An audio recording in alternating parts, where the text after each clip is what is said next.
Kag sa numero 1 sa mga balita subong adlaw. Fact-finding team nagausisa karon sa reklamo sang isa ka amay nga napatsan sang lapsag sa Bago Hospital.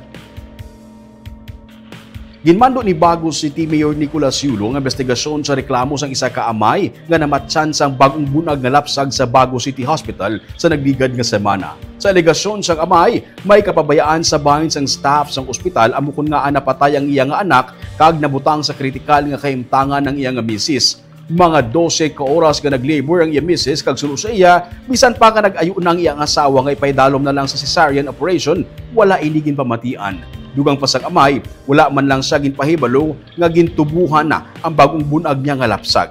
Madasig nga nag-viral sa social media ang reklamo sang amay kay inasang aga. Nagsabit na ang ospital sang incident report sa alkalde. Suno kay Mayor Yulo, ang City Legal Office ng syudad ang magapamuno sang fact-finding team para mahibaluan kung ano gid ang natabo. Kung mapamatud-an nga may kapabayaan sa bahin sang ospital, nagpasalig ang alkalde nga may manabat. Nagaupod ang alkalde sa kalisod sang pamilya sa napatay nga lapsag kag nagpasalig nga maghahatag sang kung anuman nga suporta nga ila ginakinahanglan sa sini nga sitwasyon.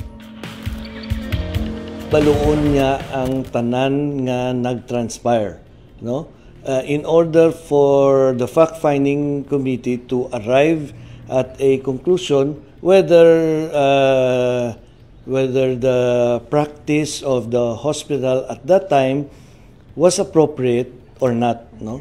If appropriate, meaning all procedures were done accordingly, okay, well and good, no? But if the fact-finding committee finds out that there were inappropriate moves or inadequate moves, kulang ang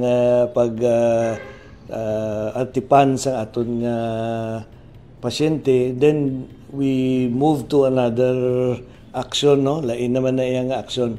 But hindi lang ko ta kasiling kung ano na, pero there will be consequences, of course.